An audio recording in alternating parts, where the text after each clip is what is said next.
Yeah.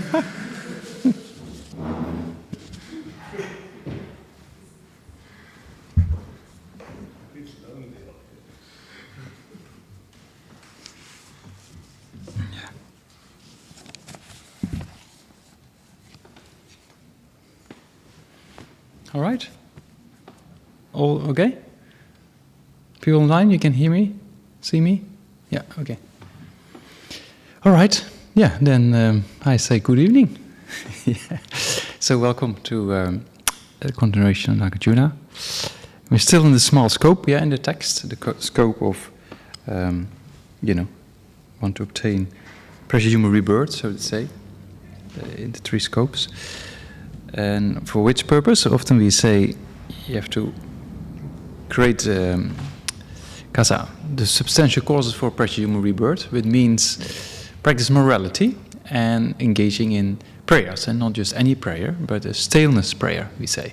Yeah, so that prayer should be motivated for the purpose of achieving not just a precious-human rebirth, but use that for the purpose of developing more in the stages of the path to enlightenment, right? So that's kind of why we have that prayer. So according to the motivation today, try to have that motivation that we hear in order to progress on the spiritual path all the way up to enlightenment. And why?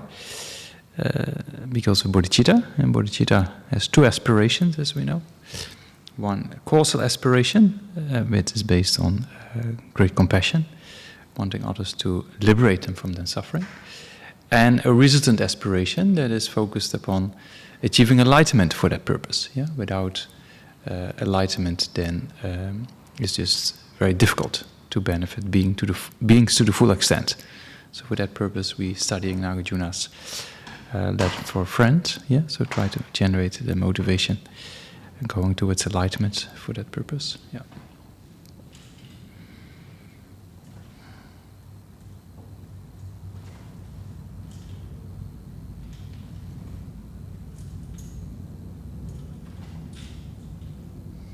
And then imagine in front Sakyamuni Buddha, surrounded by the masters of India, Tibet, and the other Buddhist traditions, as you will. But mainly are in Nagarjuna and the lineage of lineage of wisdom, on the Buddha's left, and then on the Buddha's right, Maitreya, and Asanga with the lineage of the methods. Yeah. And then surrounding yourself, imagine countless beings undergoing the various types of suffering in samsara, and have a wish to free them, and for that purpose you liberate them, and for that purpose you lead them in the prayers. Yeah, so think like that when you recite the prayers. Yeah. To the founder, the endowed, transcendent destroyer, the one gone beyond, the foe destroyer, the completely perfected, fully awakened being, perfect in knowledge and in good conduct, Sugata, knower of the world, supreme guide of human beings to be tamed, teacher of gods and human beings, to you the completely and fully awakened one, the endowed, transcendent destroyer, the glorious conqueror, the subduer from the Sakya clan, I prostrate, make offerings, and go for refuge.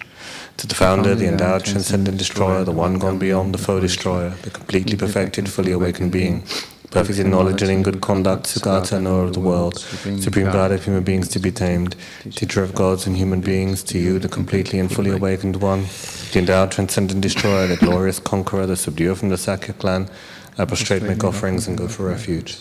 To the founder, the endowed, transcendent destroyer, the one gone beyond, the foe destroyer, the completely perfected, fully awakened being, perfect in knowledge and in good conduct, Sugata, knower of the world, supreme guide of human beings to be tamed, teacher of gods and human beings, to you, the completely and fully awakened one, the endowed, transcendent destroyer, the glorious conqueror, the subduer from the Sakya clan, I prostrate, make offerings, and go for refuge.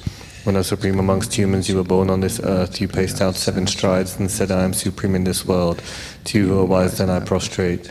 With pure bodies, form supremely pure, wisdom ocean like a golden mountain, fame that blazes in the 3 worlds, winner of the best, Lord, to you I prostrate.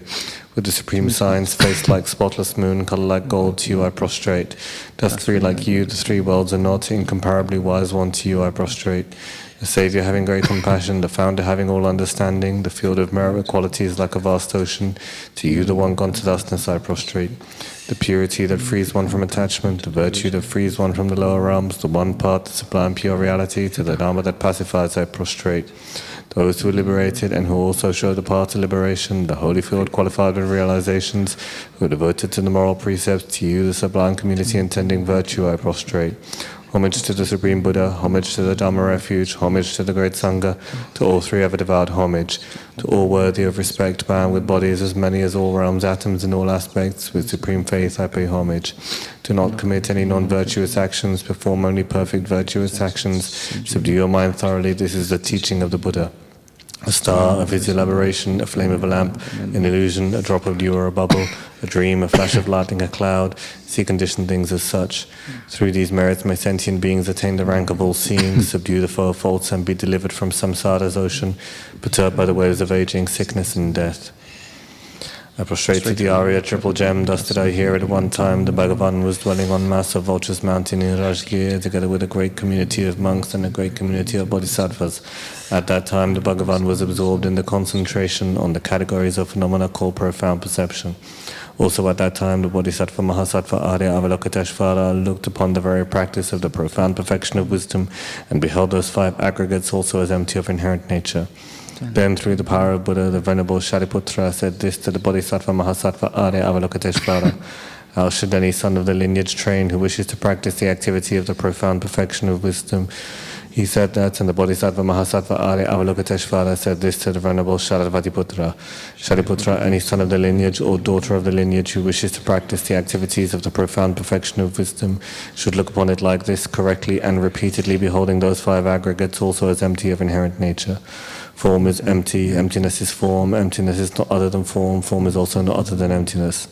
In the same way, feeling, discrimination, compositional factors and consciousness are empty.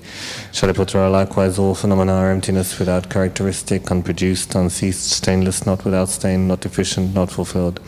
Shariputra, therefore in emptiness there is no form, no feeling, no discrimination, no compositional factors, no consciousness.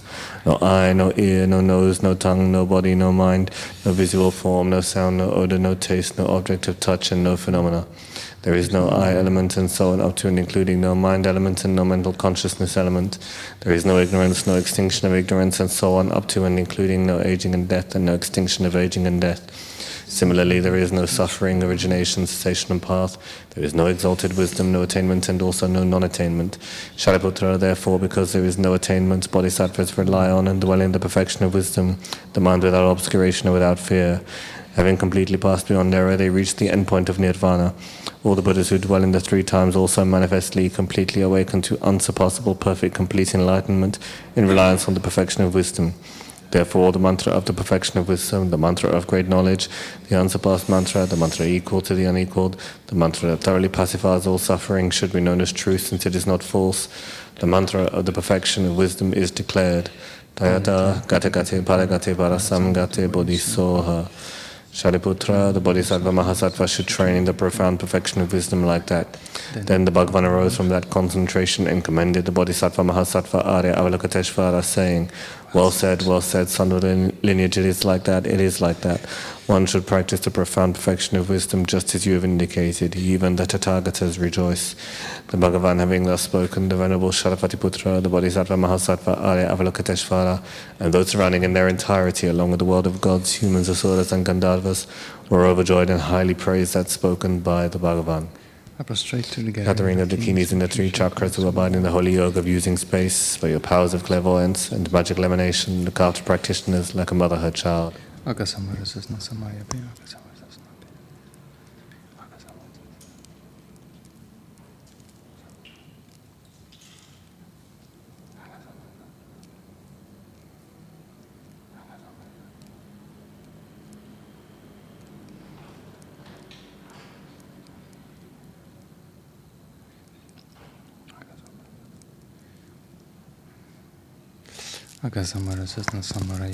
Tayata gate gate paragate parasam gate bodhisoha. By the teachings of the three supreme jewels possessing the power of truth, may inner and outer hindrances be transformed, may they be dispelled, may they be pacified, may all negative forces opposed to Dharma be completely pacified, may the host of 80,000 obstacles be pacified, may we be separated from problems and harmful conditions to Dharma, may all enjoyments be in accord with the Dharma, and may there be auspiciousness and perfect happiness here, right now. The foundation of all good qualities is the kind and perfect pure gurus. Correct devotion to the guru is the root to the path. By clearly seeing this and applying great effort, please bless me to rely upon the guru with great respect. Please bless me to rely upon the guru with great respect. Understanding that the precious freedom of this rebirth is found only once, is greatly meaningful and is difficult to find again. Please bless me to generate the mind that unceasingly day and night takes its essence. Please bless me to generate the mind that unceasingly day and night takes its essence. This life is as impermanent as a water bubble. Remember how quickly it decays and death comes. After death, just like a shadow follows the body, the results of black and white karma follow. Finding firm and definite conviction in this, please bless me always to be careful to abandon even the slightest negativities and accomplish all virtuous deeds. Please bless me always to be careful to abandon even the slightest negativities and accomplish all virtuous deeds. Seeking samsaric pleasures is the door to all suffering. They are uncertain and cannot be relied upon. Recognizing these shortcomings, please bless me to generate the strong wish for the bliss of liberation. Please bless me to generate the strong wish for the bliss of liberation. Led by this pure thought, mindfulness, alertness, and great caution arise. The root of the teachings is keeping the pratimoksha vows. Please bless me to accomplish this essential practice. Please bless me to accomplish this essential practice. Just as I have fallen into the sea of samsara, so have all mother migratory beings. Please bless me to see this training supreme bodhicitta and bear the responsibility of freeing migratory beings. Please bless me to see this training supreme bodhicitta and bear the responsibility of freeing migratory beings. Even if I develop only bodhicitta but I don't practice the 3 types of morality, I will not achieve enlightenment. With my clear recognition of this, please bless me to practice the bodhisattva vows with great energy. Please bless me to practice the bodhisattva vows with great energy. Once I have pacified distractions to wrong objects and correctly analyzed the meaning of reality, please bless me to generate quickly within my mind stream the unified path of calm abiding and special insight. Please bless me to generate quickly within my mind stream the unified path of calm abiding and special insight. Having become a pure vessel by training in the general path, please bless me to enter the holy gateway of the fortunate ones, the supreme Vajra vehicle. Please bless me to enter the holy gateway of the fortunate ones, the supreme Vajra vehicle. At that time, the basis of accomplishing the 2 attainments is keeping pure vows and samaya. As I become firmly convinced of this, please bless me to protect these vows and pledges like my life. Please bless me to protect these vows and pledges like my life. Then, having realized the importance of the 2 stages, the essence of the Vajrayana, by practicing with great energy, never giving up the 4 sessions, please bless me to realize the teachings of the Holy Guru. Please bless me to realize the teachings of the Holy Guru.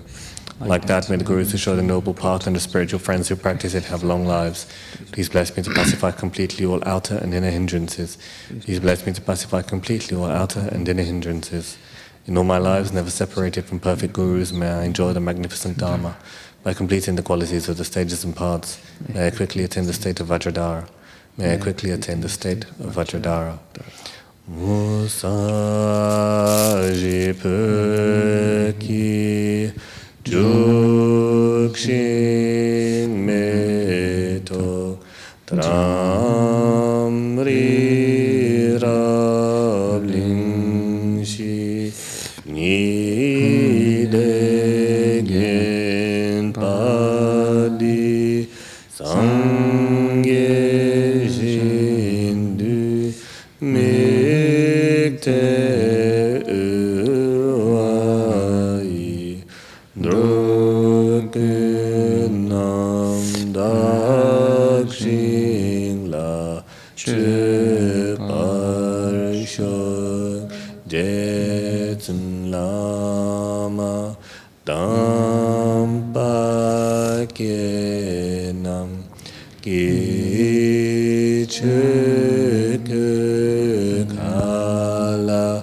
Kense Chundintri Jitar Sampe Tenzin Mala Zagyeche Gecharba Vabtusa Idam Guru Ratna Mandala Kamriyatayami Sangye Chodam Sangye Jonam La Janjo Padu Dani Gamsuji Dagi Chushengi Besonangi Rola Pinchir Sangye Drupasho Sangye Chodam Sangye Jonam La Janjo Padu Dani Gamsuji Dagi Chushengi Besonangi Drola Pinchir Sangye Rumbar Sho Sangye Chodam Sogi Chonam La Janchu Bardu Dani Kapsu Chi Dagi Chunin Kipe Sonam Drola Pinchir Sangye Rumbar Sho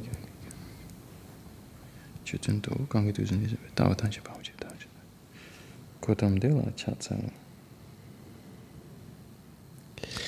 Yeah, so we're still in the small scope in the text. Then also the Buddha said that Kaza. Yeah, among all the footprints, the biggest one is that of the four-footers of the elephant, and among all the discriminations, the most superior one is that discrimination of death and impermanence. Yeah, so that's kind of in the small scope. We have to motivate ourselves in order to enter the path, and then to use that path for, achieving enlightenment, right? As we just talked about with the motivation, wanting to achieve presumed rebirth. And last week, I think we did, a quote around that aspect. So today, the aspect of death and impermanence, which is also very important to contemplate. Yes, the Buddha's first teaching. As we know, when the Buddha taught for the first time the Four Noble Truths, as you know, and in the Four Noble Truths, for those who've studied a bit more, they know there's 4 aspects to each of the Four Noble Truths. Yeah, so we have 16 aspects.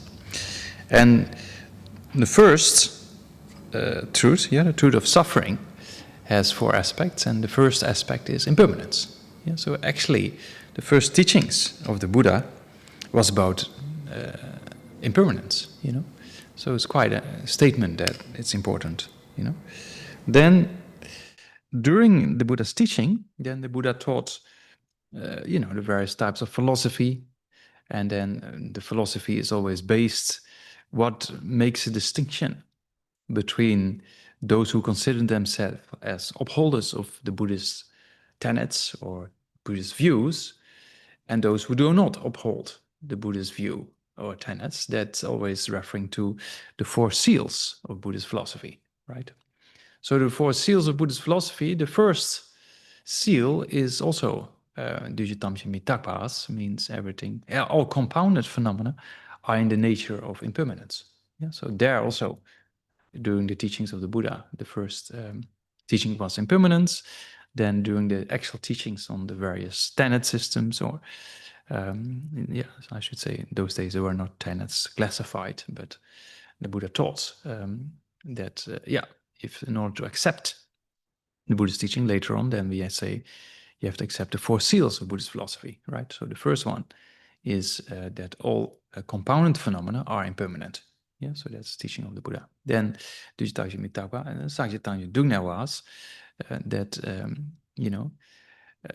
all contaminated phenomena are in the nature of suffering. Yeah, so then the first teaching, the compounded phenomena are impermanent. And then second seal of Buddhist philosophy is that all contaminated aggregates, you could say, are in the nature of suffering. Yeah, that's quite clear that our body and our mind is in the nature of suffering. And that means that as long as we have karma and afflictions, there's no escape from suffering. Yeah. Then the third seal is Chotamje Tonshin Dagmepas. All phenomena are empty and selfless, or empty and no self. Yeah. So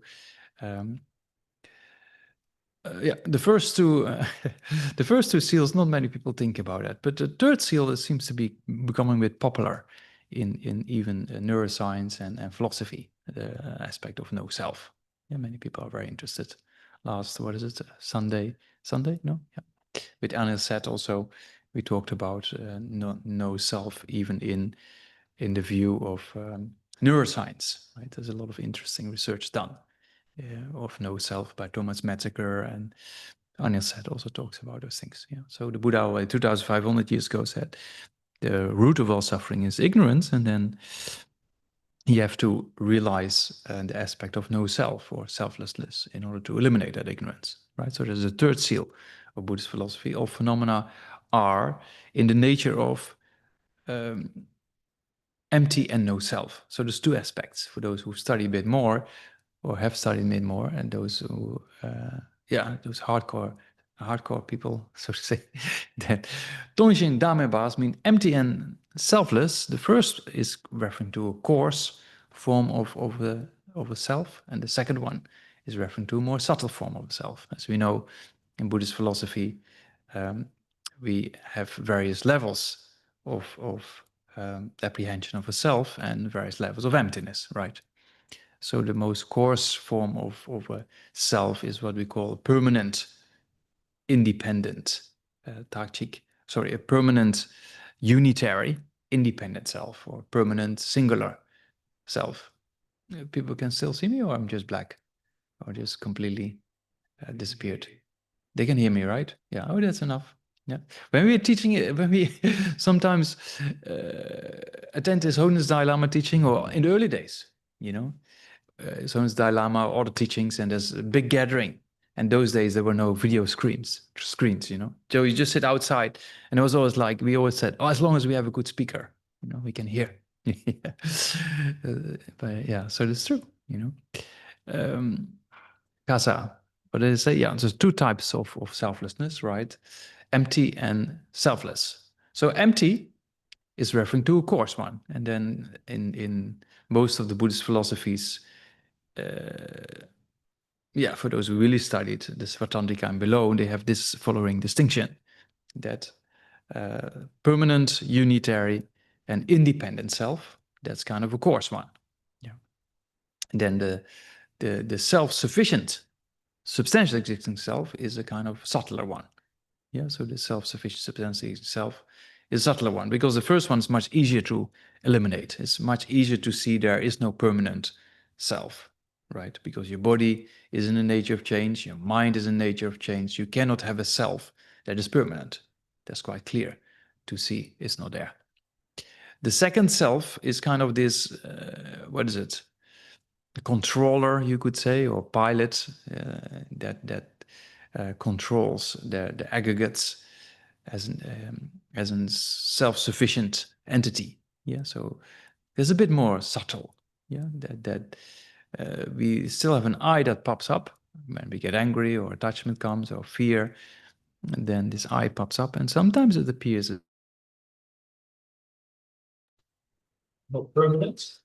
It's impermanent, still being in control. Yeah, so sometimes some schools say it appears as separate from the body and the mind, and other schools, they say it seems to be mixed with the body and the mind. Yeah, and there's different interpretations. So that's kind of Courthouse, Svatantrika and below. But the Prasangika, they Swift said, the Prasangika says that the coarse one is a self-sufficient, substantial existing self. We come to these points later on. And then the subtle one is empty of inherent existence, right? Yeah, so you can see the four seals of Buddhist philosophy. The different schools of Buddhist philosophy have different interpretations regarding what actually those seals are. Not really with regards to the first one, that all compounded phenomena are impermanent. That's pretty straightforward. Yeah, but with regard to the second one, there's slightly different interpretations, that all compounded phenomena are in the nature of suffering. And then compounded phenomena, we say, depends on karma and afflictions. Yeah, and then afflictions, the root of afflictions is ignorance. And for ignorance, there's just different interpretations. Yeah. And then this third one, things are empty and no self, or selfless. That has even also various interpretations, as you can see. And then the fourth seal of Buddhist philosophy, Nalanda Deva Shiva. Yeah, so means nirvana is peace. Yeah, that once you achieve nirvana, is an irreversible aspect of peace. Meaning, what kind of peace? Not just peace like that. Oh, you can see online. People online can see. I put on two. How do you call that? The V for victory, like that. And this one? This is just peace, right? And this one? Victory. But if I do this, peace. Peace, yeah. Okay. So that's on people online. I put my fingers in the V shape from victory. Interesting. In Netherlands we say vrede. Also the Dutch vrede is actually peace, but then with a V. It starts with a V. You know. Yeah. So that's why maybe I'm not sure, but so yeah, there's not that peace, but it goes a bit further. It's more sophisticated, right? The peace of nirvana is a kind of. Sometimes we say Nyomongi Shiva means to pacify afflictions, right? That's also the Shiva aspect in Tibetan, has an aspect of peace, but also has an aspect of pacification.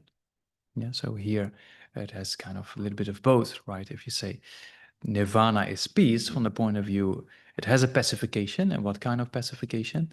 The pacification of afflictions, and there are seeds. Yeah, and then another aspect is it's very peaceful because yeah, if you have achieved that goal, that's irreversible, right? You never fall back to suffering anymore.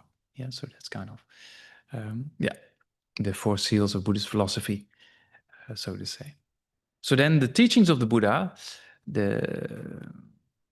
were starting with impermanence, right? And then when the Buddha passed away, as people can see here down on the back, you know, when the Buddha passed away, then the Buddha also showed the aspect of, look, the Tathagata is showing the aspect of impermanence, yeah, is going to parinirvana. Yeah, so there you can see the Buddha taught impermanence as the first kind of teaching. Then during his teaching, then with the four seals of Buddhist philosophy, the first one is referred to impermanence, and then when he died, passed away in parinirvana, then also the Buddha taught in impermanence, right? So you can see it's quite important to contemplate that death is definite, right? There's no escape. We cannot go to a doctor or an island or medicine. When it's time to die, you can pop so many medicines as you like, but it's not going to work. You're going to die. Yeah, so that's yeah, like like my the screen of how you say that, the image died. Yeah, yeah, yeah. That's related with the second one, that the time is very uncertain, right? It can happen any time. Yeah, so like now, luckily, I'm not dead yet, but the image is dead. Yeah, just happened just like that, without knowing why it happened. Is it? Okay. Okay. Pause. Yeah. Peace. Yeah. Maybe it's the cable underneath. That somebody was nipping on the cable. No? No, no, I mean some of our friends who live down. Is it okay? People online okay, no? Like this? Oops. You can hear noise. Yeah. Yeah, it's okay. Yeah. No complaints, I hope. You don't write any complaints on your email and say, oh, I want my money back because I didn't see anything. Yeah. Yeah. So we're going to die, and then the time is very uncertain, right? So even people who are going to die tomorrow or in a few weeks, they don't think they're going to die tomorrow in a few weeks. They never think like that. You know? Same for us. We never think we're going to get a heart attack, cancer, stroke, or accidents. We never think we're going to get that. But there's no guarantee, right? That's our body is very fragile, and you know, it's just causes and effects relationships, and things can happen. You know, so the time of death is extremely uncertain, right? Yeah, and then the only thing that's of benefit when we die is the imprints, right? That carries on the body. You can go to the gym or you know, pop a few muscles here and there as long as you like, but it's good. It's good to take care of them. I do some exercise a little bit. It's good to do, but yeah, you can go to extremes, right? Because the body you have to leave behind one day anyway. Yeah, so but it's better to invest in the mind, because the mind carries on, you know, to the next life. Yeah, so that's better to invest in that aspect, because there's more future lifetimes than just this human body for, if you're lucky, 80 years or so, right? Yeah, so then it all falls apart. If you're the biggest bodybuilder, when you're 80, then it's gonna all degenerate if you reach that, first of all. So it's pretty clear that the mind that carries on. So then we have to invest in that aspect of transforming our minds. So yeah, to contemplate death and impermanence is so crucial, because then it helps us to motivate ourselves and not to waste time. Yeah, that's kind of very important. And last week we talked about the precious human rebirth and having the teachings available, and everything is degenerating, and it's only 2,000 years or so left. So it's better to get our act together before it's too late. Yeah, to put imprints in the mind, or we could say we're on the large coach. We're just hanging on the large coach of the Buddhist train, and there's no trains coming after that for some time. Yeah, so it is not just a few days, but like 46 billion years or something like that before Maitreya comes. So in that period is not nice. So better to make sure we put some imprints in our mind right now, right? Yeah. So there's a bit of the motivation, because we're still in the small scope in the text. Yeah. So according to my notes, we left on, we finished verse 16, no? Right? I think. Yeah, we started with verse 17. No? Wasn't it? I think. Yeah.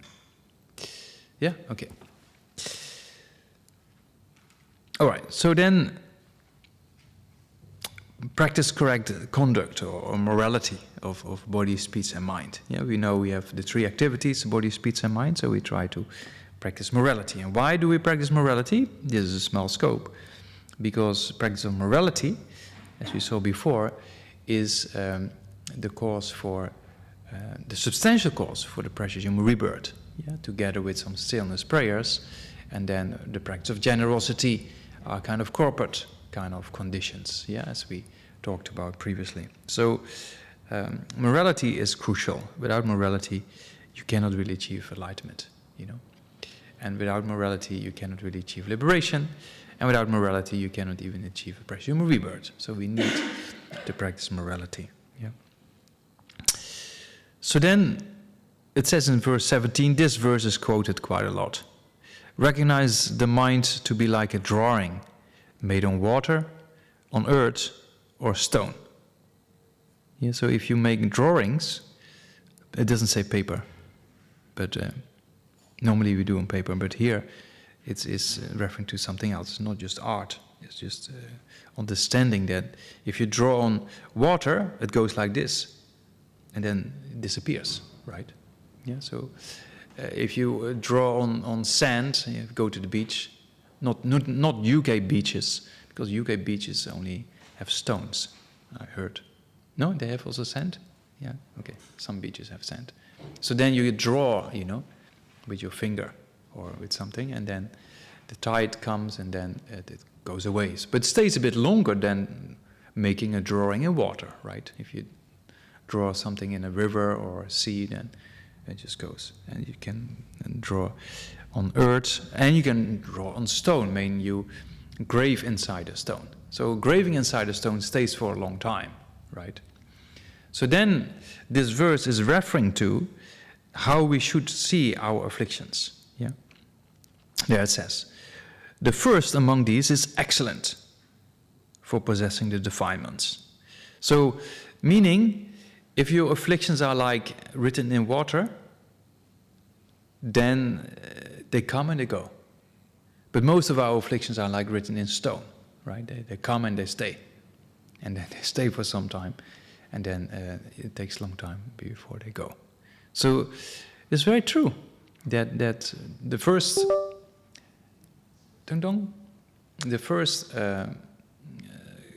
when they first start measuring Tibetan meditators in the 80s, I think, something like that. Then, like Richard Davison and others in Wisconsin, I think. And then when they start measuring, I appeared again. You see, yeah, we're back. No? So then, what did I say? So then start measuring meditators. So I heard one story. that they measured, and then they called a technician. Something is wrong with the fMRI scan. Something is wrong because the gamma waves are too high. It's not possible. And then the technicians actually said the machine seems to be okay. So they measured a few meditators, and you know, the gamma waves were beyond the charts. They'd never seen something like that in the human brain. So they thought something is wrong, but actually that's just how it was.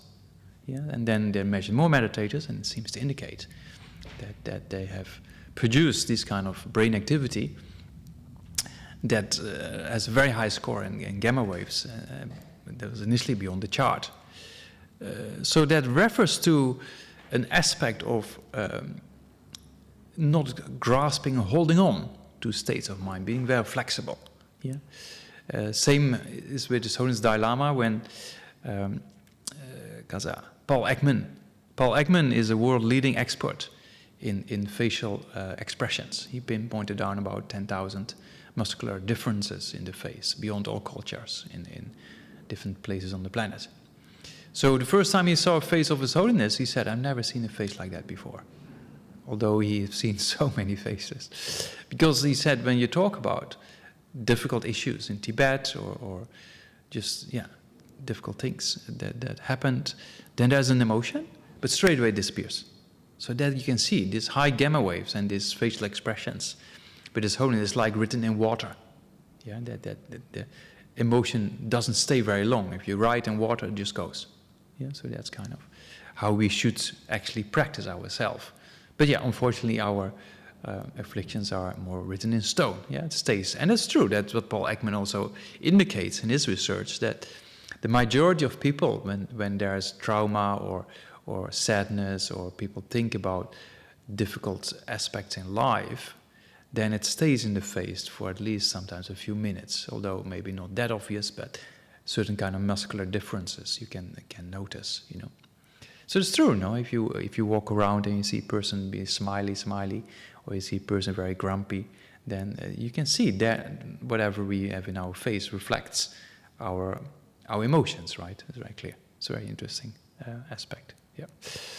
So yeah, that's what it says here in this verse, that we should see all.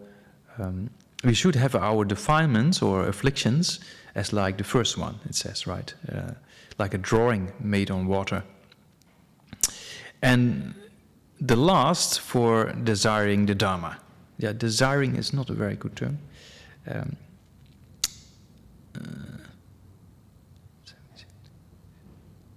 Yeah, so it's probably referring to mumpa or aspiration, deba, wishing. Desire has a bit kind of connotation of attachment or not? Desiring? No? Not really? Yeah, holding tight, yeah. So desiring is maybe not the right translation. Because it's more kind of a wish, which is based on aspiration, right? Which is not really try to hold on. Yeah. So yeah, a wish for the Dharma, you know, that should be like written in stone, because that becomes stable. Yeah. Yeah, so that's just referring to those three aspects of water, earth, and stone. Yeah. Then the next verse, it says the conqueror or the victor. This one, no? The victorious one, yeah, the victorious one or the conqueror, because the Buddha, that's what it means, you know. Conqueror means to conquer the afflictions, yeah, so that's kind of the meaning of the victorious one, having victory over the afflictions, yeah. The real enemy is the enemy inside, it's not the external one, yeah. The real hero is those who will conquer the afflictions, right, not those who conquer a battlefield outside and get some more, some more land or something. No, that's not the victorious one. The real victorious one is those who conquer the afflictions, you know. That are pleasant to the heart. So, okay. So then here it says the conqueror talks about three kind of speech, or three types of speech. What are the three types of speech? Then it says, to the heart, truthful and wrong. Such words are like honey, flowers and filth. Yeah, so if it's pleasing and agreeable, is like brings delight. If you talk nicely to people, then it brings delight to people, right? So that's like honey, And then, so because the first is then more referring to the first verse, right? Verse 17 is referring to our mind. Yeah, we talk about the body, speech, and mind. So verse 17 is referring to the mind. Yeah, the verse 18 is referring to the speech. Yeah, so it should be, of course, free of the 4 negativities of the speech in general, but also here on top of that, you should try to speak in a way that is pleasing and agreeable to people. Yeah, pleasant. So that is kind of like honey. Yeah. Then the second type of speech is kind of truthful. Yeah, to be honest and not deceive people, of course. Yeah, and that is like flowers. Yeah, that's kind of beautiful and it's a word of praise. To speech, that your voice and your speech is not deceiving people, right? It's kind of truthful. Yeah. And then the third one is then the incorrect form of speech. Yeah, wrong. So that could be lying or slander or harmful speech or senseless talk. Yeah, the 4 negativities of the speech. So then, senseless talk is the less negative. Yeah, lying is most negative. Secondly, the slander. Then third one is then harshful speech, and then the fourth one, senseless talk, is the less heavy. But because we do it all the time, it actually builds up. Yeah, so that's kind of a senseless speech. We have to be careful not to waste too much time with those aspects of of talking about all kind of things that's not very constructive. Sometimes you have conversation and you talk about news, you talk about this and that and this, that, and then people get emotional and then you talk about it back and forth, but it doesn't solve the problem and it doesn't make you happier. Yeah, and so it's kind of not very constructive to talk like that if you're over a cup of tea or something. But if you talk about how nice it is to develop the mind and stories about the biographies of the great masters of the past, then it's very uplifting, and then the conversation is actually virtuous, right? Yeah. So then the wrong form of speech is then like filth, it says here. So abandon the last of these, right? The one that is wrong, yeah.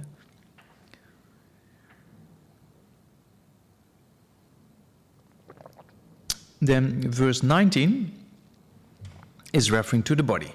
Yeah, so we have mind, speech, and body. So 19, the four categories of persons, yeah, or the bodies of people. They go from light to ultimate light, dark to ultimate dark, light to ultimate dark, and dark to ultimate light. Yeah, so try to be the first one.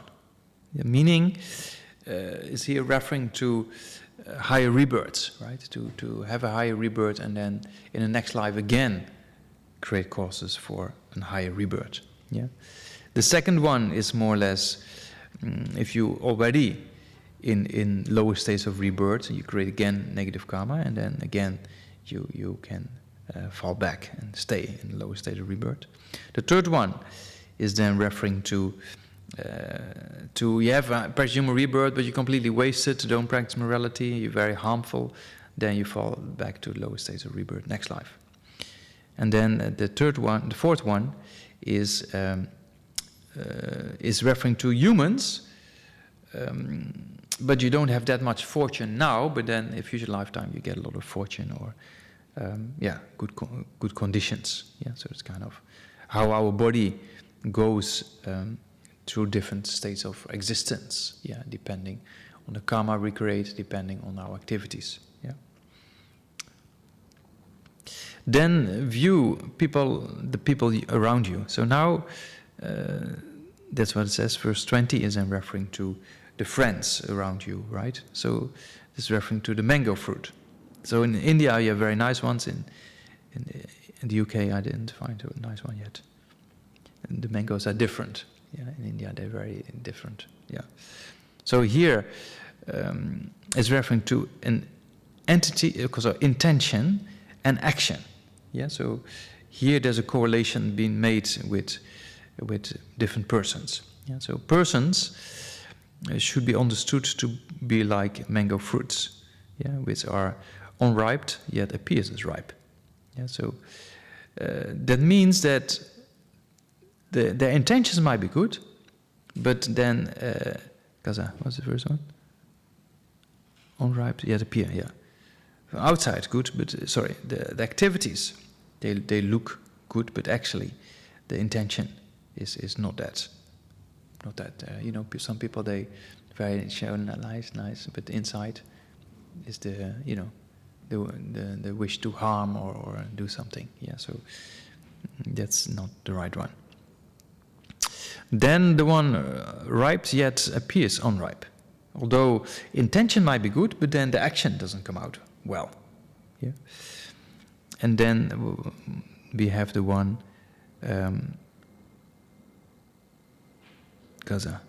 unripe and appearing to be ripe.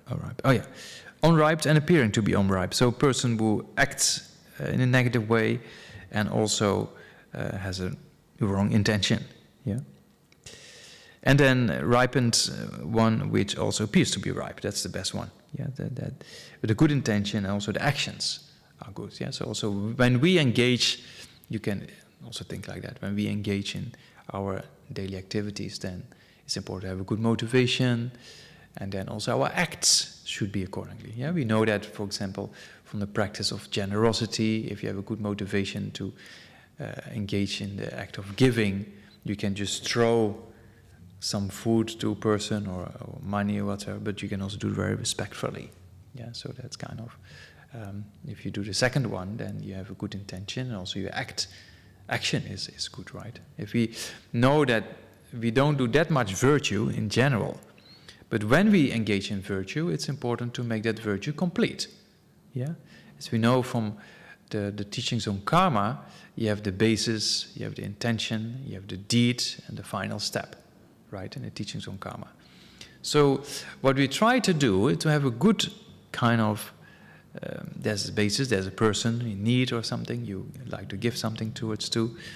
So that's there, and then you have to have the right discriminating factor. Okay, this person needs something, and then you have the kasa, the motivation, yeah, to help, and then not just helping, but thinking, okay, by giving something to this person, may I be able to give all sentient beings, and not just food, but the dharma, yeah, that they transform their minds and may they achieve enlightenment. Yeah, so you think like that. So then your intention is very pure.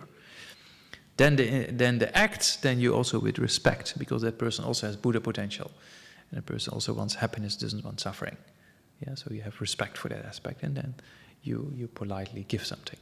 Yeah, and then the final step, then you rejoice in that. So if you make sure your motivation action is completely complete, then the virtue you create is kind of, I would say, solid in the sense of, it's complete from all the point of view, you know.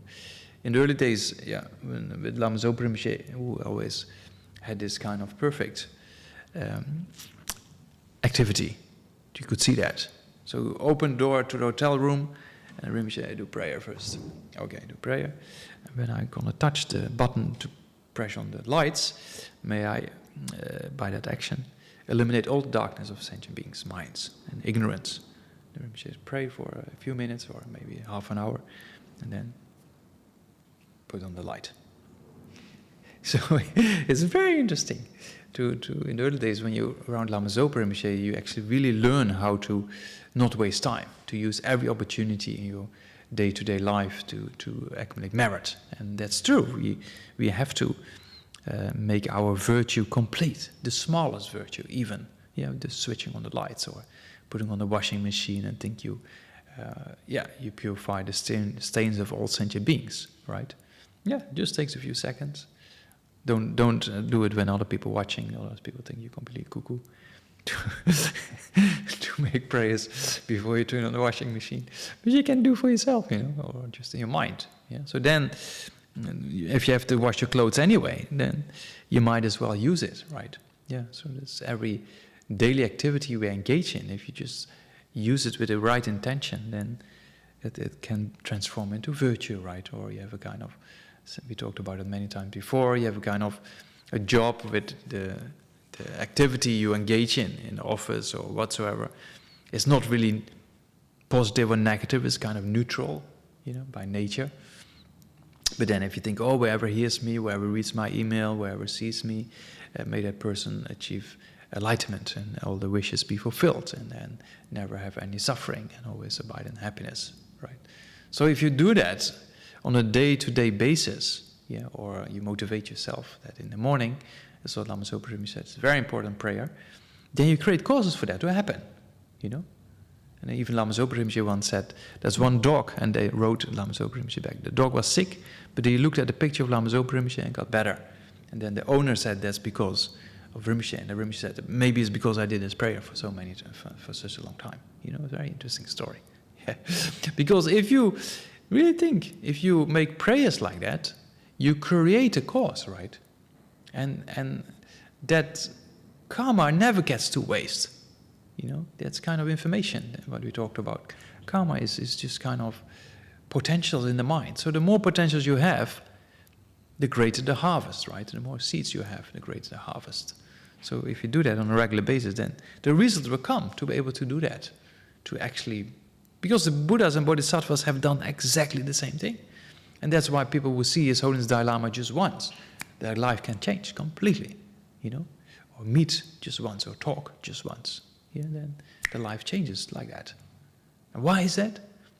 Because His Holiness Dalai Lama and this great Master Lama Zopa Rinpoche, they have done those prayers for countless lifetimes. And then, of course, that builds a potential.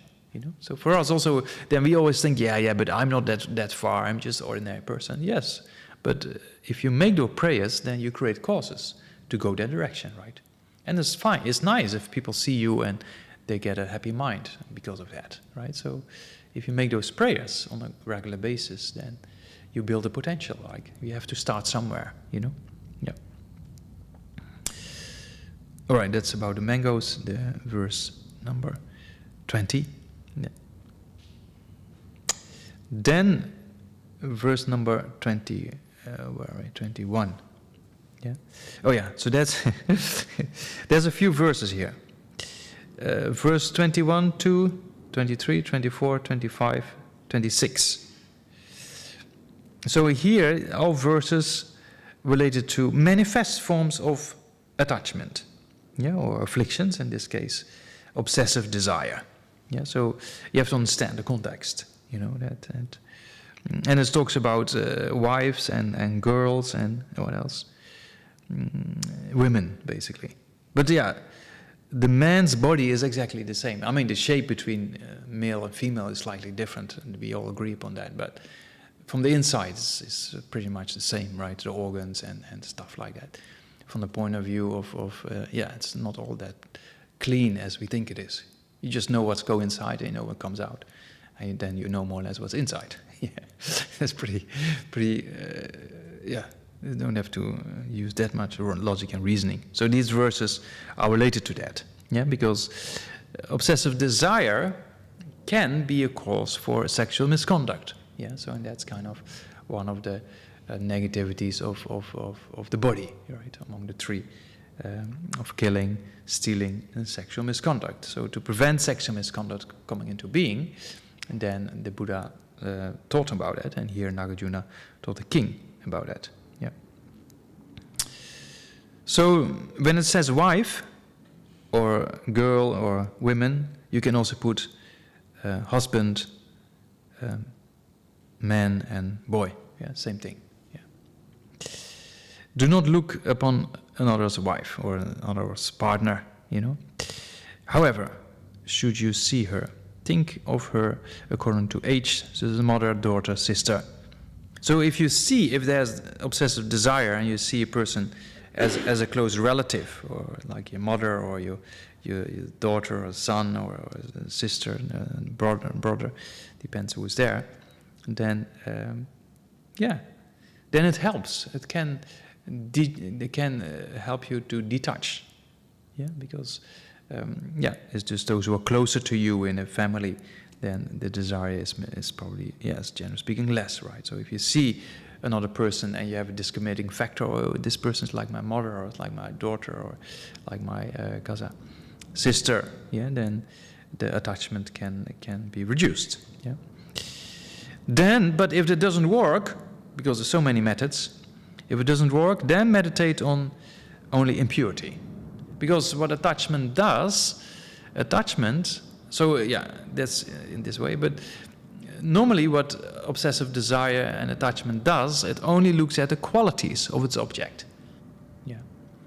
So if you try to look at the faults of its object, because you don't like to see the faults, when there's very strong attachment, here is with human beings, but you can also think about attachment to your favorite chocolate, or cheese, or what else?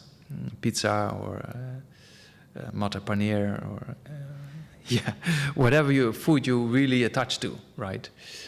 Then, or money, or fame, or likes. No, they don't do that anymore, I heard. They still have likes, but no dislikes, no? Oh no. No, I mean on the social media thing. Yeah, you can still see it. You can still do dislike? Do like clever stuff. Okay, yeah. So, those kind of aspects, right? And so if you have a strong desire, you always see more qualities in your object of desire. Yeah, so that's very clear. Yeah. And the problem is with obsessive desire, you don't like to see the faults of it. Same with addictions. If you think, oh, if I have this, I'm so happy, and if that, so happy. If I do this, happy, and do that, happy. But then you do it, or you have it, and then it's not that happy as I thought it would be, right? So there's no satisfaction. Yeah. Why is there no satisfaction? Because we have too many expectations. Yeah, we have too many expectations. And why do we have too many expectations? Because we build this mental image, or this meaning generality, as we say in our mind, of that object being extremely pleasant, and that object will give us, I will get some benefit by doing this, or I get something benefit by having it, right? So that's the sneaky aspect of the afflictions, and with attachment, it things like, and there's a little bit of happiness, a contaminated happiness involved, so it's very tricky. Yeah, we said last time, attachment is like oil in a piece of cloth, very difficult to remove. Yeah. So, if you want to counteract that, then you think about the faults. Okay, if I order this pizza, or this lasagna, or this mata paneer, or whatsoever, then it's nice, maybe it's nice, okay, but it doesn't really produce the happiness, right? Or this music, that music, or this movie, that movie. Yeah, people just want to finish a movie and then, now it's over. Oh yes, I expected it different. Yeah. With movies, it's very strong, people want to watch the movie and then people want to watch the end. They cannot stop until the end is there. And then the end is finished and there's, okay, finished. But there's no really kind of, oh yes, I got it, or I saw it. You know that feeling? I don't know. Once we were looking, a few of my friends in Bangalore, we were doing something, and they were watching a movie, and we had to prepare something in the center. And then halfway through, I said, sorry, I have to go. And then they said to me, why you can't go halfway through the movie? I said, yeah, why not? But they had to watch the end. Yeah, there's also a song, The End, My Only Friend. I never watch you into your eyes again. But that's also a movie, and that's one also from the Doors. Yeah, anyway. But you can imagine that with music, same thing, that you casa, or you listen to one music, then halfway through, I want to listen to that, and then halfway through, you want to listen to that. You know that feeling? And it doesn't really give you the real satisfaction, right? Yeah, so yeah, that's true with all the object of desire, because there's nothing wrong with listening to music, there's nothing wrong with having a nice meal and social activities and watching movies, and there's nothing wrong with that. But if you have too many expectations and you expect too much to get out of it, then when you don't get it, then it's a kind of no satisfaction. Yeah, there's this kind of a little bit, not much, a little bit, can be a little bit disturbance there, right? Yeah. So that's what you try to do. You try to meditate and contemplate the faults, and in particular with addictions, is very that's maybe more clear. You know, if you're really addicted to a negative habit, yeah, then you think, oh, if I do this, I'm happy. With smoking, for example, it's kind of a little bit, and then gives you a little bit of kick, but then it goes again, right? So it doesn't stay. It's not really, or drinking, same thing. Whatever habit you have, or addiction you have, it's a little bit gives you a kick or something, but it's gone. So it doesn't really bring full satisfaction, you know. So then if you want to stop that kind of habit, then you have to contemplate the faults of that particular addiction. Yeah, if you just know the faults, that's not enough. Yeah, or you know the faults of your object of attachment. Oh, logically I can see that. But that's not enough. You have to sit down and think about it again and again and again. Otherwise, it will never produce the antidote. Yeah? Same if you're a smoker and you buy this pack of cigarettes, and then there's this photograph on it with lungs and full of cancer. And then on the cigarette itself, these days I think they print smoking kills, not just on the packet, but every cigarette, I'm not sure. Some countries do that.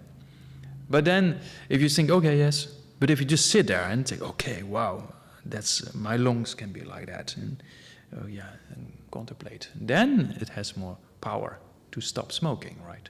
So it's not just logically understanding, but to build up a habit that counteracts attachment, and a habit that's based on reasoning and sitting down and contemplate, as we often did many kasa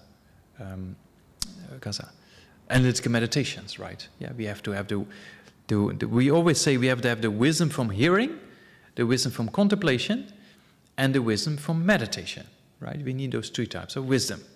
So if you just look at this packet with cigarettes, that's just the wisdom from hearing. It's not very stable. So then you have to sit down and think about it.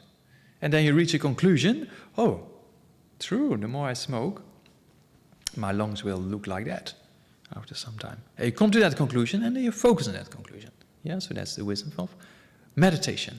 Yeah, so you have the wisdom from hearing, you gather the information, then you contemplate, you analyze the faults of attachment.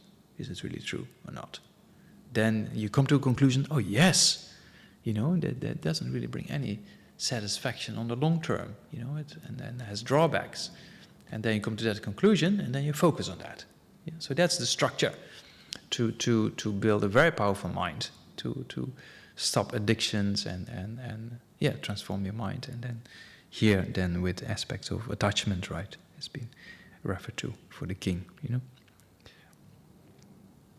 Yeah, so the more you familiar your mind, because attachment is not a constant reality. Attachment oversees or overestimates the qualities and doesn't like to see the faults. Attachment is like, oh yes, I have this, and if on the back of your mind you want to reason and say, no, it's not that beneficial as you think it is, then attachment says, no, you're wrong, I'm right. And then attachment takes over, you see? So we have to have a mind that is capable of reasoning that attachment is challenged, and actually attachment is being questioned, you know? And that's only possible by the power of contemplating the faults, which is also an aspect of reality. And then only like to see the benefits or the qualities and not wanting to see the faults, then over time that aspect becomes less, because you start to see reality. You start to see that it doesn't bring bring that much benefit after all. And with relationships and meeting and being with people, I talk about many times with my mother, many stories of my mother all the time. But then you're looking forward to be together, and then we're together, and it's kind of, oh yes, it's like before. It's nice, but it's not according to your expectations. Oh, if we're now together, be together, and then it's so amazing, this, that. And then you're together, and then it's kind of, it's nice, but it's like before. It's not really according to your expectation, right? Yeah, so there's nothing wrong, I said before, with these kind of social activities and meals and relationships, but the problem is, the stronger the attachment is, the more disturbance it causes, right, in the mind. So that's what we're talking about. Yeah. One of the Indian presidents, he was a poet. He wrote a poem, or he wrote something, and he said, what did he say? Don't believe love on first sight, because you marry. What do you say? You marry with you don't marry with how the person looks like, but you marry with the character of the person. Yeah. And in Buddhist philosophy, we say there's no love on first sight anyway, because we have met the person already so many times in previous lifetimes, right? Anyway, you know more about relationships than I do. I only have a few years' experience, not more. Yeah, so pretty. There's many stories. Anyway, you know the stories. Yeah. So that's verse number, what was it? 21. Yeah, so to look, so you can apply to all objects of attachment, right? To look at the faults of its object, and then you counteract the mind that only likes to see the qualities. Yeah. Then 22, it says, protect the unsteady mind, just as you would protect learning a son, treasure, or life. Withdraw the mind from sensual pleasure, just as you withdraw yourself from a vicious snake, poison, weapon, an enemy. Yeah. So here it says that you have to protect or guard your mind. Yeah. And unsteady, like a mind that is kind of distracted all the time. Yeah. So that mind is not very conducive. If your mind is just very distracted all the time and following the objects of desire, like monkeys, or it's just constantly can't sit still. Or little birds, if you see little birds, then they can't sit still. They always kind of go where, go this, go there. Then, if you have that mind, it's very difficult to train, right? So you need to protect your mind. Yeah. And then,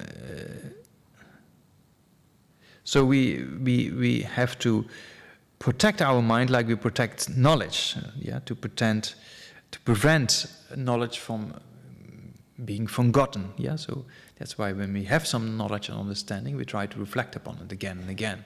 Yeah, or in the monastic systems, then we memorize and rememorize again and then, not to forget. Yeah.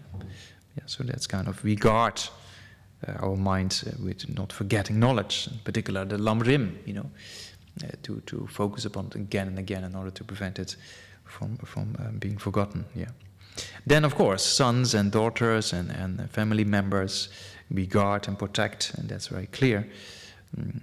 Those who are close to you and dear to you. And treasures, people who have money, they guard it sometimes with their life. Yeah. We protect. And life itself, we protect so much. Yeah, that's all sentient beings. The life is the most precious one, so you protect your eyes, right? And this kind of, among all the different parts of the body, the eye is very sensitive.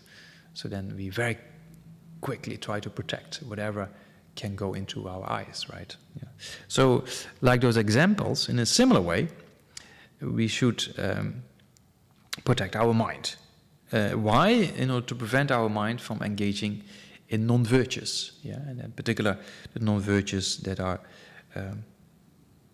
related with sensory pleasures, because this is all about attachment, right? But also you have the non-virtues, of course, of anger and other afflictions, right? But here it's mainly with sensory pleasures, because sensory pleasures, the object of the senses, the object of the five senses, is very clear that it never really produces a long-term happiness, right? If it's an addiction, the more you take whatever you're addicted to, you don't become happier and happier and happier, right? Or you're addicted to a particular activity. The more you do it, you don't become happier and happier and happier. Yeah, so these kind of things you just have to contemplate and then see, and not just once and say, yeah, it makes sense, it makes sense. No. You have to put a lot of time into to counteract it. Yeah, you need a very strong habituation over a very long time. Yeah. So yeah, here, whatever the object of the senses will never bring satisfaction. Yeah, but the real satisfaction comes from mental consciousness, as we know, right? The 5 sensory consciousnesses are very limited in its capacity to produce. Of course, we need kind of good conditions in life. Yeah, we need nice food and nice place to stay, and we need some money, and of course, that's all fine. There's nothing wrong with that. But the objects of the senses never produces ultimate happiness. It's always contaminated. Yeah, it comes and it doesn't bring satisfaction, and you want more, you want this and that, and then you do that, or you take this, or you take that, and it doesn't. It's kind of constant. It's like this salty water you drink when you're very thirsty. You know, it's just keep going. You know, so temporarily it seems to help or solve the problem, but actually it's just creating more. Yeah, and the desire is strong. Yeah, so yeah, you see that people with drugs and things like that, they do one particular drugs and it's not satisfying, so they want to have another one. And then and there's not enough satisfying, so they want to have a stronger one, or not satisfying, and they want to have a double dose or a mixture or a cocktail or whatsoever. And then there's no end to satisfaction. Yeah, but if you have inner satisfaction, if you have mental satisfaction, then those external things that don't do anything to you anymore, right? That's what we try to focus upon. You know, if the mind is really trained, then probably even drugs will not influence you. You know, it's a very interesting story I came across recently. Ramdas also, because Anya said he knew the story also. He said it's very interesting that a person who was a yogi, yeah, Ramdas, one of his teachers, was an accomplished yogi with clairvoyance and calm abiding, most likely. And then Ramdas gave him some LSD, you know. And then he gave him, I think the first time, 3 doses of LSD, and nothing happened. And then he thought, oh, he must have just not really swallowed it, but put some. So then the second time he went, he gave him 6 doses. And then the teacher said, when does it start to work? And then he said, probably within an hour. He said, okay. So he just popped six doses of LSD. And then they wait for an hour, and then he put his rope over his head and just sitting like that. So then he thought, oh no, my teacher's freaking out, what did I do? And then after an hour or so, an hour or 2 or something like that, do the things, there's nothing happening. This is very interesting. So if your mind is completely under control, then most likely these things don't influence you anymore. Right? It's very interesting science also, you know, that you can see if the mind is trained, whatever you do with the brain doesn't influence you. Yeah, it's very interesting, you know, because it's a chemical and it has an effect on the brain, and because of that it makes you to experience things, right? But yeah, same with psychedelics and things like that. Probably if you have a very trained mind, it doesn't do anything to you, right? Yeah. So that means that the sensory perceptions are extremely limited, but mental consciousness is very interesting to be developed, you know, yeah, to the full extent.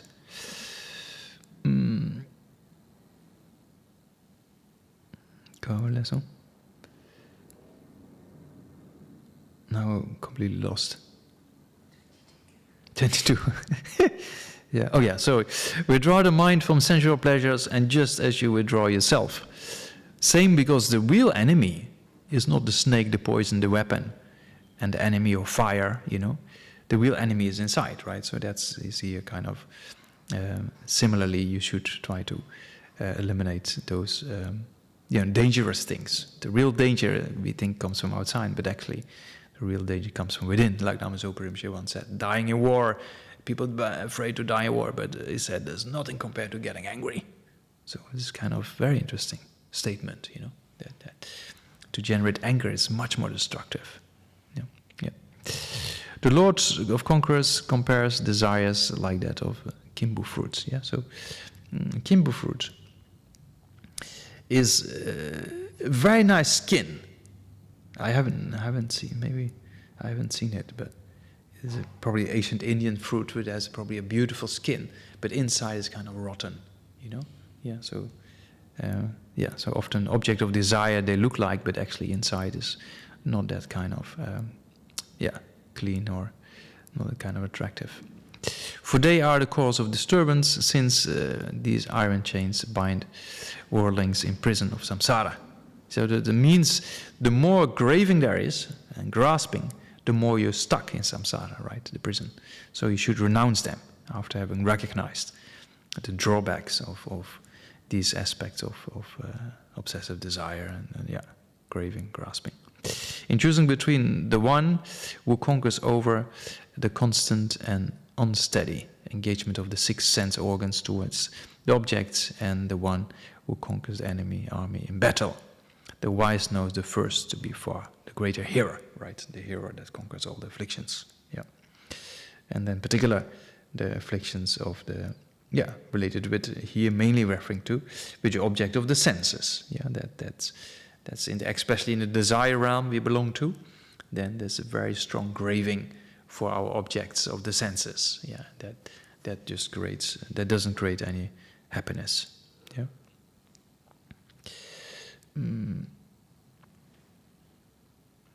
Look upon the body. Yeah, so there's the same thing, ugliness of human body. I don't know if you like to contemplate that, but for monks and nuns, it's very interesting, juicy stuff. We use this a lot in the. But also, that's joking aside. For real renunciation, then just to contemplate the ugliness of the human body can be very powerful, because if you see that your body is just made of bones and skin and flesh and some organs here and there, and those organs, they contain all kind of substances that are not that pleasant. Even if you have very nice food, you have your favorite food on your dish, on your spoon, and it looks so nice, and it's nice and warm, and it's nice, tasty, according to your, maybe it's nice and spicy, or if you don't like spicy food, not too spicy, and then it's like, wow, nice. You put it in your mouth and take it out again. Then it's already different. But actually not much happened. It's just put in your mouth and it come out. Yeah. So there you see that one aspect of our body is and then it goes inside and you know where it goes, and then it comes out in a particular way. And then, so it's not that kind of, inside the body is not, it's quite contaminated, let's put it that way. So the more you contemplate all the different aspects in your body, you think, oh, gee, what's all this, and then that creates kind of sickness, right? That's a contaminated body. Yeah, we know that having a body like this creates a particular sickness, and then the sickness becomes more complicated, and there's infections here and there, and then you die.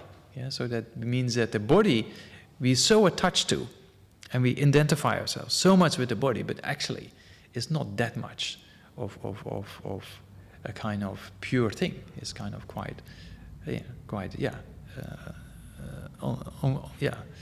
dirty substances in there. So the more you contemplate these aspects, is not only to detach from these aspects, but also helps you to generate renunciation, right? As long as you have these kind of afflictions or these kind of contaminated aspects of the body, then you just ask for sickness and things to come, Yeah.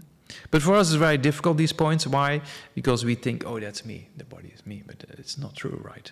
You're not the body, yeah. That's why these things are, and because of our strong attachment from previous lifetimes, and these things is sometimes a bit difficult to deal with, Yeah, so look upon this body of a young maiden or a young man, apart from the ornaments and clothing and little jewels and necklaces and what else, rings or what else you put. It looks all quite amazing, but actually it's impure vessel. Yeah, covered skin, difficult to satisfy, bad smelling, Yeah, you know that for yourself. If you don't go to you don't have a shower for some time, then you know. And impurity is using from the 9 bodily doors, the various openings of the body. Yeah. Know that just as when a leper is troubled by leprosy, then for the sake of happiness, then they try to do something about. What's this different translation?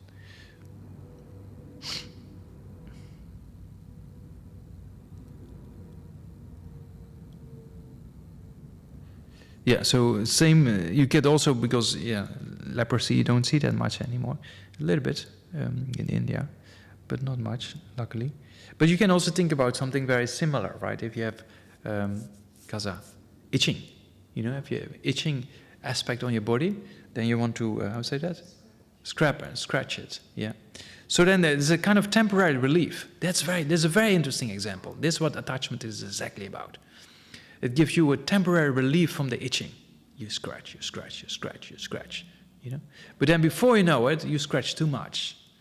And then it becomes painful. You see? It's a very interesting aspect. It looks like it gives you some happiness, but actually it doesn't. Yeah, so it's kind of when you have itching, you scratch a lot. Yeah. So desires is very, very similar to that. Yeah. Yeah, so if you don't like to meditate on the ugliness of human body, then you just don't do that. That's also a part of the talk today. That if you all find it all a bit too much, then you just put it aside, right? There's no issue with that. But because the king and there's issues if we engage in sexual misconduct with somebody else's partner without consent, and it creates problems. So that's why. For that purpose, then Nagarjuna talks about that, to get rid of certain types of obsessive desires, yeah. But you can apply it to any form of addiction or, negative habits you attach to, and to do something about it, right? And you contemplate the faults of that particular action or activity or addiction whatsoever, again and again, and then you can transform it. In the sense, you can, do something about that attachment, right? So in that context, it can be very helpful, Yeah, so maybe we stop there, yeah? Then if there's any questions.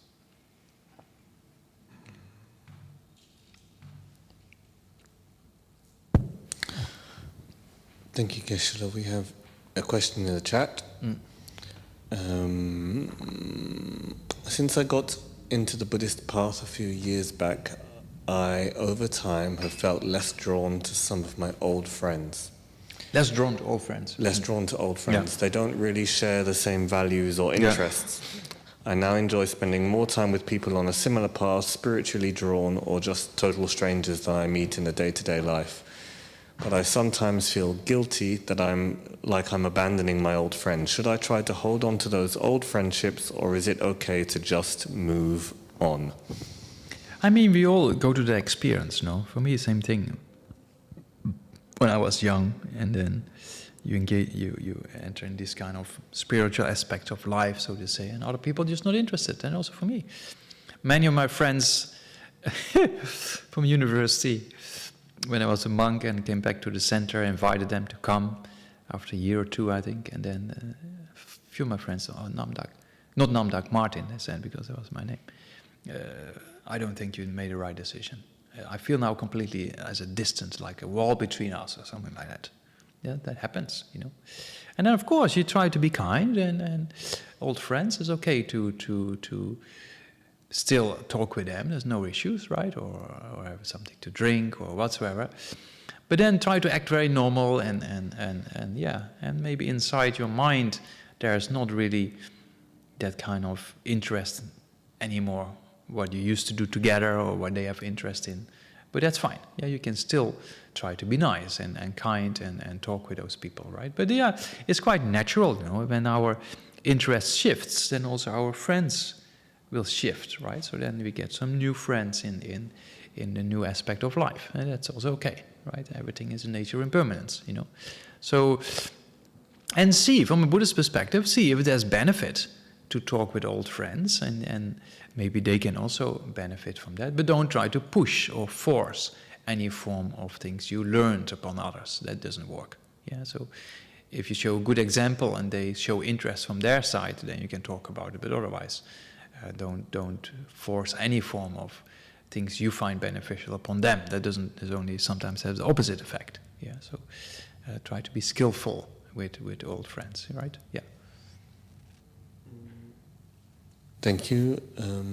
Next is, how would you describe mental happiness? Mental happiness is the absence of mental suffering. No? Yeah, it's true, right? Because our real happiness, actually, our mind, it's nature of the mind, right? Even the conventional nature of the mind is this clarity, this kind of blissful feeling, right? That if you make the real nature of the mind, even the conventional mind, manifests, it's a very peaceful, blissful state, right? And then that gets disturbed by the afflictions, and that causes suffering. So if those afflictions are not present, there's no suffering. So you only experience this inner kind of peace of the mind, right? So that's kind of the absence of suffering, no? Mental consciousness, no? Yeah. That's it online for now. Anybody in the Gompa? I see a lot of fruit and flowers. Yes. Yeah.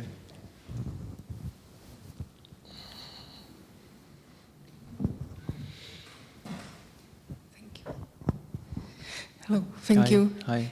So, at the beginning, you mentioned that there is the sense of I, which is connected, like, or hidden in body and mind, and it's some feeling of like a captain, someone who Could be, yeah, that's one yeah. aspect, right? Yeah. But then there is the other aspect, or at least what I imagine under consciousness, that there is certain agency and ability to choose. Although that there is not absolute will, we still have certain ability to choose. So how do these two differ, basically? Who is choosing? No? Yeah, Who makes the so decisions? if there is like the agency and possibility of choice, and then there is the false I that seems Free that will. is choosing. Yeah. So, who is choosing? You know, who is making the decisions? Yeah. So that's kind of conventionally we exist, right? Conventionally, there's a person that thinks that makes a decision, but that person does not exist in and by itself, like this controller or this self-sufficient entity or this permanent entity. That does not exist. But there's a consciousness that thinks. There's a consciousness that makes decisions, right? So that consciousness that makes decisions and that thinks, according to certain schools of Buddhist philosophy, they say, okay, that's the person which is actually making decisions. Yeah, so we think, okay, today's nice weather, I like to go for a walk. Yeah, so that's kind of a consciousness that knows a particular aspect of reality and makes a decision. Yeah, so that's kind of one interpretation that is not, but there's no separate entity from that consciousness that is kind of this controller or this I that actually decides, right? So you have this consciousness, according to the Svatandika school and below, that makes a decision, right? And according to Prasangika, we say the mere I, which is just imputed on your body and your mind, because that consciousness exists, right? That the continuity of consciousness exists. But that consciousness also you cannot really pinpoint as an independent entity. Yeah, so then they say the mere I is making a decision. Yeah, but then you have to understand that the difference between the two schools. But the Svatandika school and below is quite a convincing aspect initially to get used to, that there is no I separate from the continuity of consciousness, right? So then the continuity of consciousness makes a kind of the decision, right? Yeah? Okay. Thank you. And maybe quick question, you mentioned about that there is like just 2,000 years left for us. Yeah, a little bit more maybe. So could you maybe give us more details what Ole, I exactly thought you were it asking means. give us more time. Yeah. So because the Buddhist teaching lasts for 5,000 years, and 2,500, almost 600 years are gone. So that means that that things are degenerating. Yeah, if you see at the time of the Buddha, certain people just by listening to the teachings, they get realization, right? They enter the paths. So then, a few hundred years down the line, then there was not really Buddha passed away, and then in India it completely degenerated. There's hardly any Buddhism in India left, just a little bit, right? Compared to what it was at the time of the Buddha, you know. And then luckily it went to other countries, including Tibet, and they preserved it. But you can see it's not like before anymore. Yeah, I live in a monastery, and then you can see that's very sad. It's a bit of a worry that when we started, we had like 300 people in our class, 300 monks, and now it's about 30. You know, so there's just less interest, and of course the borders with Tibet are completely sealed off, so there's less people coming from Tibet. That also plays a role. But yeah, everywhere it's degenerating, and people's minds are degenerating in the sense afflictions become stronger. Yeah, and we just follow the news, and you know enough. You know, and you can see mental aspects, mental challenges is much more than it used to be, right? If you see the amount of drugs that's being used, and that's very, I saw recently, they measure, in the UK, they measure the sewage, and they know how much increase there is in cocaine, for example, the use of cocaine. It's very worrisome. And why are people doing that? Because they those can't deal with the mind anymore. Yeah, so it's not only with cocaine, it's with many types of drugs, right? And that's, yeah, and wars and things like that. It's pretty clear that people's clarity of the mind and positive intentions is not that, maybe not at present anymore, right, as it used to be. Yeah, and that's just, unfortunately, going in a particular direction, that over 2,500 years, then it becomes even more difficult. And then the lifespan will degenerate, so people don't have long lives anymore, and then education and things like that will become less and less, and people's minds become more and more, full of afflictions. And then if there's more afflictions, then there's more problems. Yeah, so that's kind of what happens in the coming few thousand years. And then there's a period when things are a bit difficult, you know. And then that's what the Dalai Lama says, then when the earth starts to burn, because if you look at the climate disaster, then also that is, quite clear that the earth is not really that pleasant anymore after 100 or 200 or 300 years, right? It becomes more and more difficult, you know. So then it's only said maybe at that time, maybe, a few lifetimes probably still okay. It's only didn't say that, but when the earth starts to burn, so I don't know how long, in the sense that things become really difficult, then the Dalai Lama says maybe it's time to go to the Pure Lands, because there are other world systems as well, right? So for that purpose, we should make sure we have the right prayers and the right intentions and the right causes created, to always meet perfect kind of conditions. Yeah, there will be a time that on the planet Earth maybe it's not possible anymore, but then we go somewhere else. Right? So we have to create the causes to go somewhere else. Yeah, it's not that easy. You buy a ticket somewhere online or something like that. You have to create a cause in your continuity of consciousness, because that's going forward. And that's exactly what we said in the beginning, that death is definite, the time is uncertain. And the main aspect we should focus upon is not to waste time and develop our minds, because that mind, that carries on. And if that mind has the right causes and conditions being created, then you don't have to worry, because you'll be able to develop your mind over time. And even if you're born in the Pure Lands, if you make prayers like that, you still can come back to help beings, right? Yeah, and to help them also to go to better places, or at least the best places, of course. The transformation of the mind, right? Yeah. Thank you. Yeah. Sorry, it's a bit depressing, but that's just the reality. And we have experienced this countless lifetimes. We have been born in very difficult periods. We have been born in very good periods, countless times. So now it's time to use the opportunity we have now and make sure that we only are born again with the right conditions, and then move on the spiritual path to liberation and enlightenment. Right? Yeah. Yeah, that's it. Okay, perfect timing. Yeah. It's always perfect timing. I'm a bit of an optimist in general. You think, oh, Namdak is very depressing today. But generally speaking, I'm quite an optimist, so that's why I say time, perfect time. But actually, I don't know, are we 10 minutes over time? Or? Yeah, 10 minutes over time, yeah. Okay, so then let's dedicate and make strong prayers to all future lifetimes, to never be parted from these kind of teachings. And not only that, able to put it into practice with the wisdom of hearing, contemplation, and meditation. And by those three wisdoms, as we discussed today, to develop your mind. And develop your mind in a way that you create causes constantly to be born in places that has the right circumstances to develop your mind, all the way up to enlightenment. And then, of course, on the way, we take other aspects of emanations to send out to different impure lands to help beings, right? Yeah, so try to pray in that direction when we recite the prayers.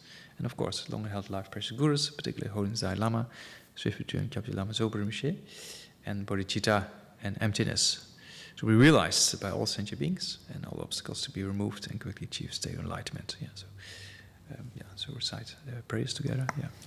Dagi jene sape gewa di tendandro kana gangpendan gepa jezun lozandra pai tempe nimpo ringu saje sho gari rawe korwe singam so pendang dewa malu chungwene chele zingwa tenzin gyatso yi jabe shite bardu tengyu jik.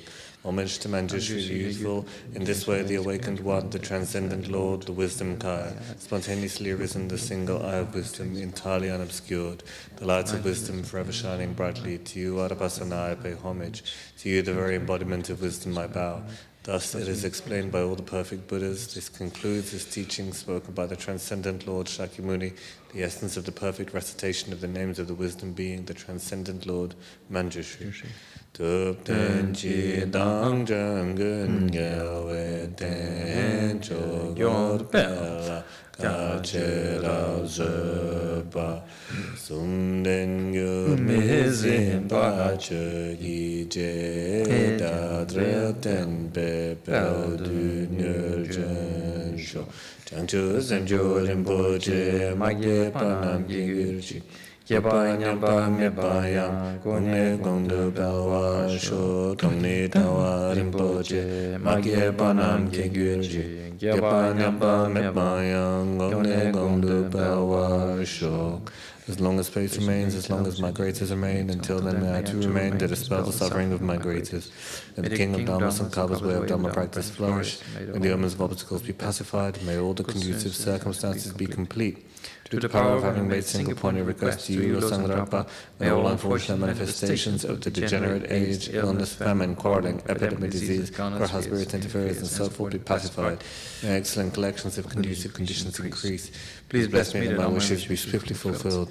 By evoking the power of loving kindness and compassion of Chenrezig, to the force of making extensive prayers, may all sickness, war, fighting, and famine be completely pacified, so that all beings have long, healthy, and happy lives. May the glorious Guru's life be long and stable. May all beings equal in the extent of space have happiness.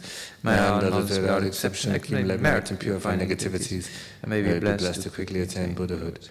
Yewa kundu yangdang lama da dreme chuki pela lanjechi sadang langi ante ravzo ne doje changi gopang nirto sho.